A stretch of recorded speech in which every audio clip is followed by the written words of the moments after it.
Well, hello again. This you might recognize. It's going to change. I deliberately didn't paint it white to start again because these colors are actually quite useful in this painting, or will be, as you can see. Obviously, it's going to change, but that's isn't enough of a god, isn't it? Now, if you look at this painting, this picture, I'm going to make certain alterations. Number one, I'm certainly leaving out this color at the front. I'll probably put the two in that are halfway down, and I might change this couple to a fellow and a little girl, or fellow and a little boy, or something like that. Or even perhaps three people with a child in the middle. They're so far away it won't matter. But he is definitely in the way. The other thing is I am going to put a lot more greenery behind here, because my remembrance of this was a sort of tunnel with this expanse of light and magic at the top here.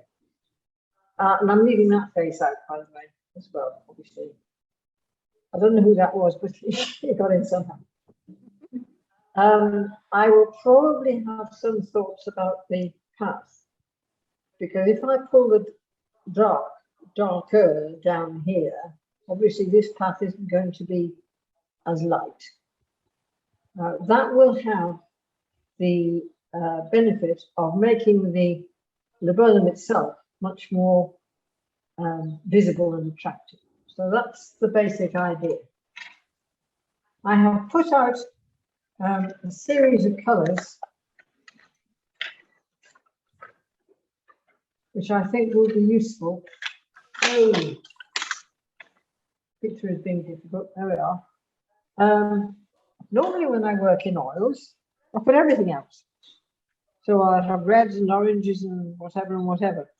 For some reason, I haven't done that this time. So what I have out is white, lemon yellow, Indian yellow, raw umber, ultramarine violet, ultramarine blue, Prussian blue, and two greens, one of which is an alizarin green, and the other is opaque oxide of chrome. I just happen to have them, and I thought they looked about the right color, so that's what they are. And I'm using Zestit as my painting medium. So I'm going to start by blocking in the colors more or less where I want them, not worrying too much about hiding what's there, and not worrying too much about covering it either. And I hope by the end of half an hour, I will have the basic colors where I want them. I am not going to try and paint the racemes of laburnum at this stage. What I'm trying to do is to put the blocks of color where they are. So if you look at this, we've got a yellow up here, but it's quite a dirty yellow actually, with green and quite dark green underneath. This is a very bright yellow. There's bright yellow over here, and this is darker. And there's a bit of bright yellow down here. And of course, I'm going to bring the dark down here. So, and the other thing is that I'm going to use lemon yellow quite a lot in this paint. Not a color I use very much, but the whole feeling is in fact a bit cool, because when laburnum comes out, we don't necessarily have hot weather, but we do. You know, it's nice and bright, and it's a lovely color, and I think it will sing out nicely. So I need to make this rather dirty yellowy green first. I'm going to try and avoid using white if I can in this initial layer. There'll be some of it somewhere, I expect, but basically I'm going to try and not use it If you put white in colours at an early stage, they tend to go very flat. And you don't want that. You want a bit of vitality. So I'm starting off with the Indian yellow, which actually looks quite brownish, but it lets down beautifully when you mix it. I'm going to add a bit of green to that. I think I'll use this fantastic oxide of whatever, because it looks to be like the right one to use. Let's see what kind of colour I get out of that. That is that sort of colour. Well, that's not a dirty yellow, is it? So if I add a bit of lemon to that.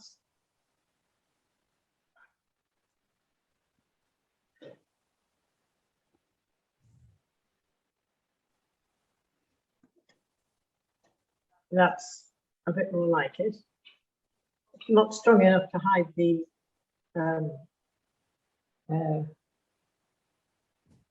previous mark, but it'll do for the time being. Just to get colours in more or less the right place. I'm going to have to thicken up considerably to hide the checkerboard. But that's that will come, I think.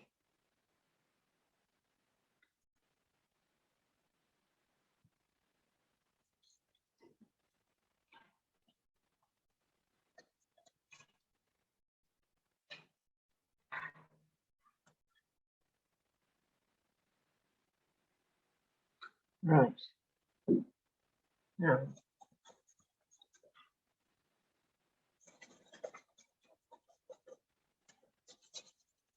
so basically just scrubbing in where I think it ought to be. There's even a touch of brown in it there, so I'll take in some burnt umber to get in the brown colour that's there.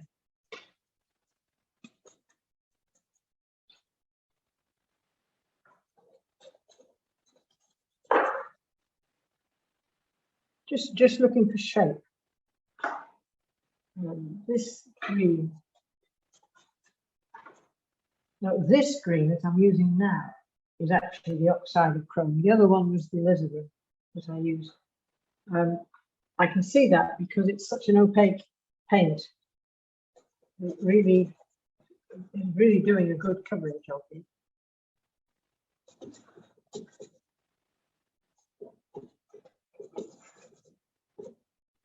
And if I'm going to produce the green tones lower down,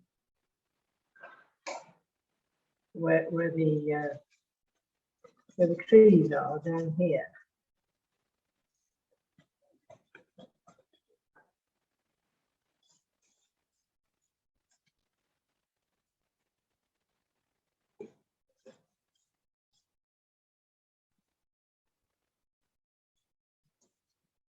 right, so if we take the burnt umber,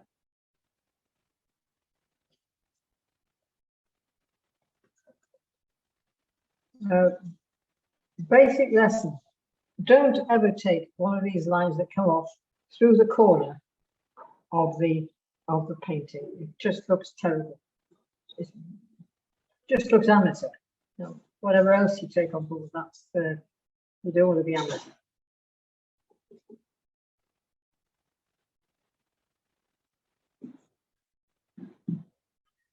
Right. Right.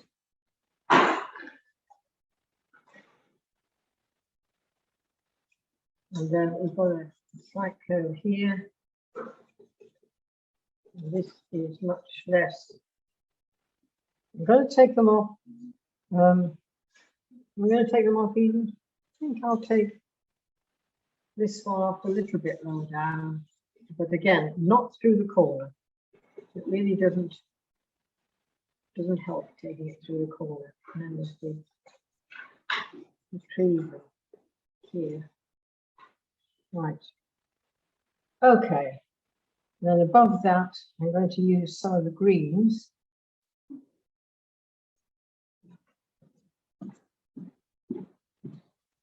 I'll be putting the trees on top of these, so I'm not too worried about it. I can just take a bit off the top of the wall, perhaps. Try again.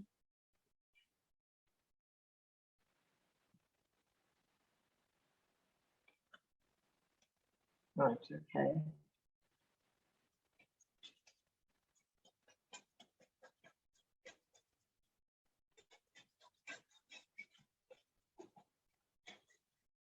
Right, over here, I'm just going to take the greens over here as well.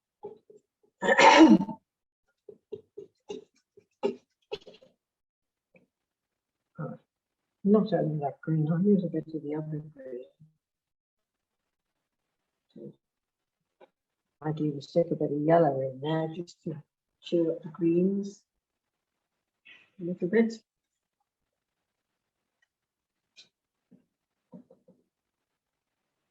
Right. Now then, that's a weird, strange, yellowy green.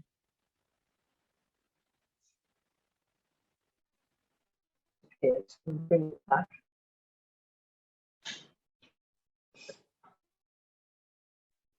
Right, so round about here, there is the rather more dirty looking patch of yellowy green. We can alter it.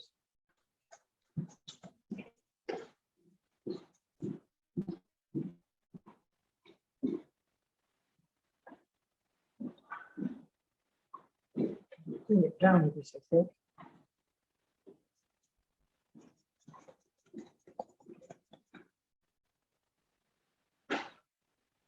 And there's a bit of it over here.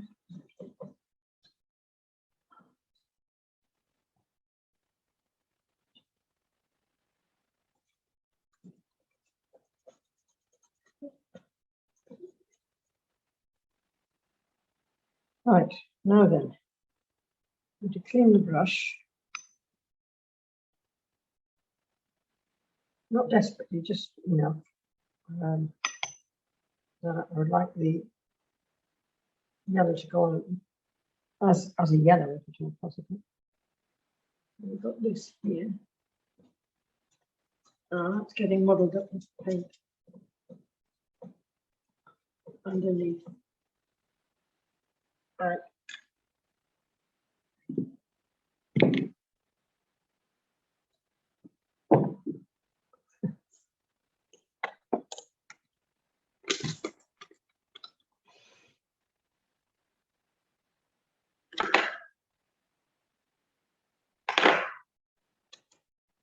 I lost it.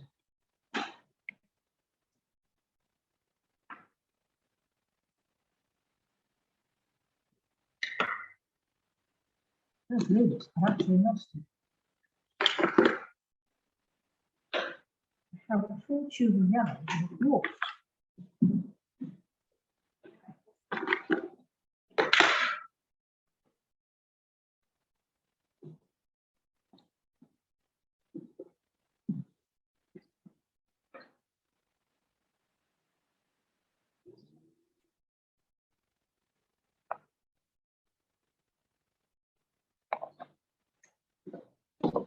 Right, I will retire that brush because it is being difficult. And I will remove that because I don't want it.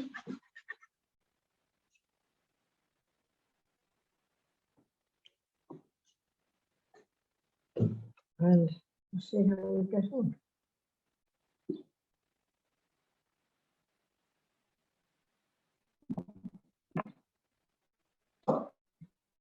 Right, okay. So I'm going to add leaves. Oops, lemon yellow here.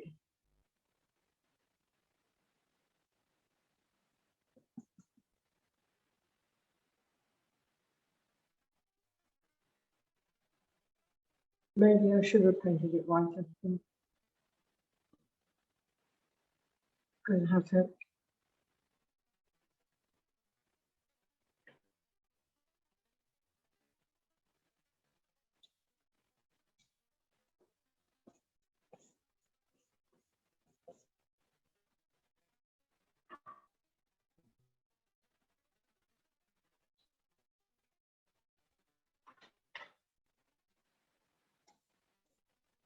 No, I am going to add a bit of white to that. I think that might just.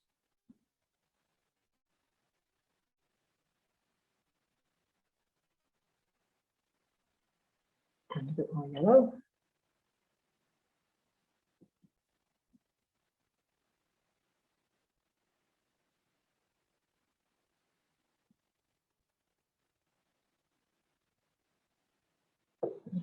And if we can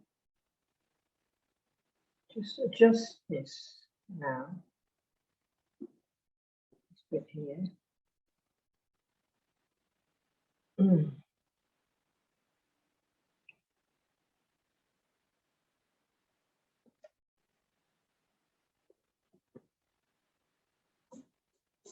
can see I'm going to have to get some more lemon yellow.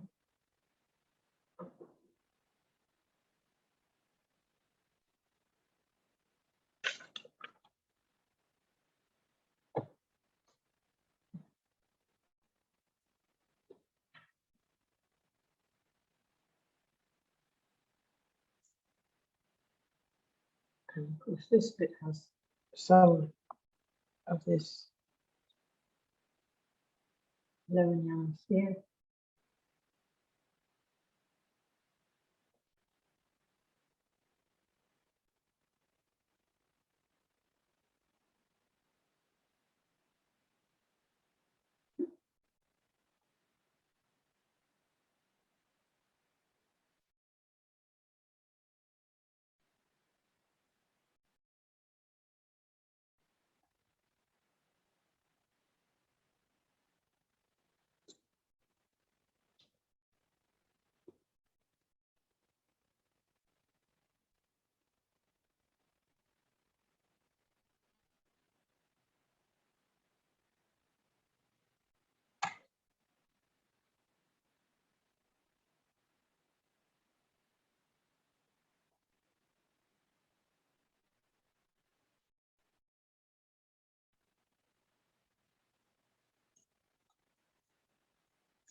The arch hangs quite low.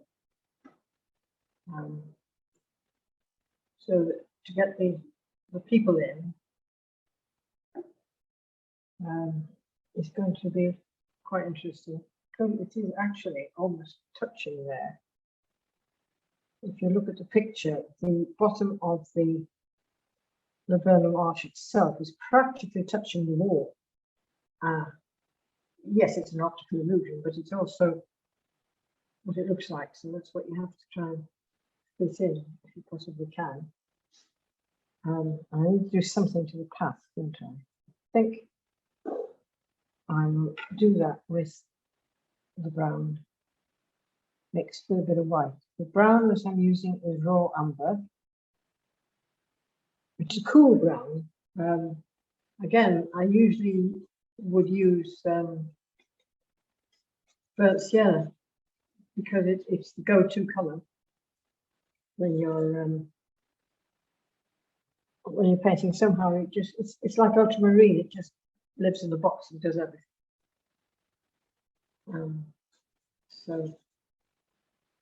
But I'm going to make it a bit lighter towards the front because, as you know, if you shade things going back, the path will lie down better.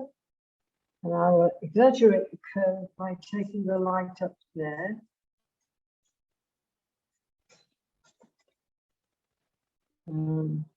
Add a bit more white to the mix down here.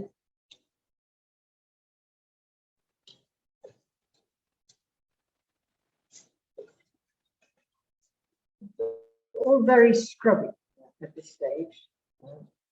Nothing is exact, nothing is written tablets of stone. Just get a sort of colour where it sort of ought to be. Because you get more out of the picture if you can refine it down than you do if you start off very neatly and put everything in very neatly to begin with.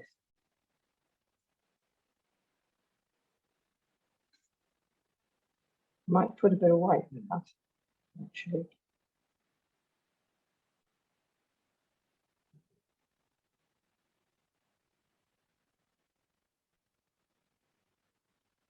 Come on, paint. Bring it down.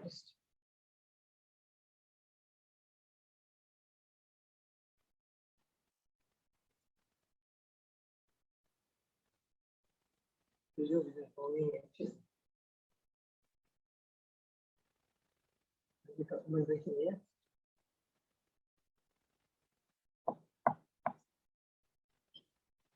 Can't see it any further, so. And then as they get further away, they get closer together. All tricks of the trade, you know.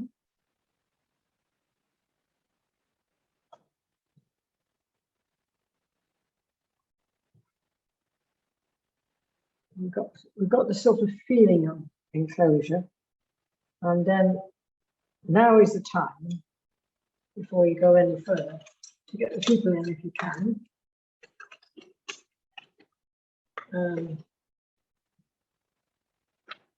Keep forgetting. I'll use any of the blues actually. Never mind that.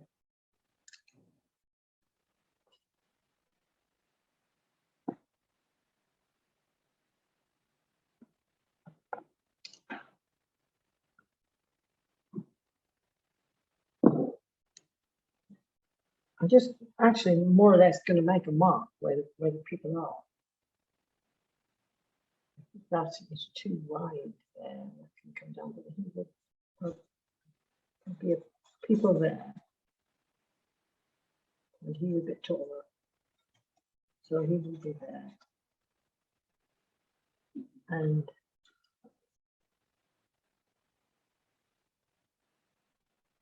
can you see him? And then back here, even smaller people.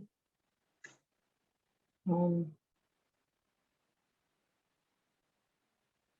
maybe bring the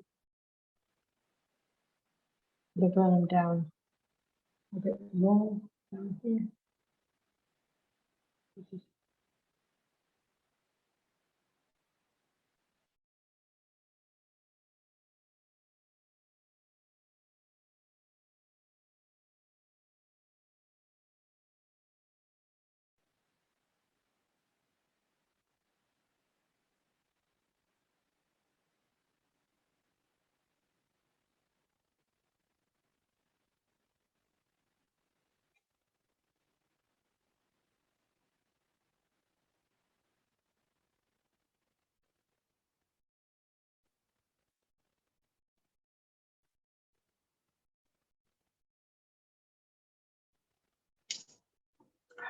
What are we doing? I'll just get up and have a look. I can manage. Well, we certainly got the arch, but we haven't got the distance. The distance will come when I do something about the great splodges of green down either side. Because at the moment, there's no recession of colour there or shape. But the basic principles of the picture are there. If I do that, you will see that there's basically the colour more or less where the colour ought to be. And that's all I'm aiming to do at this stage. And then let it dry and work on top of it, refining it after.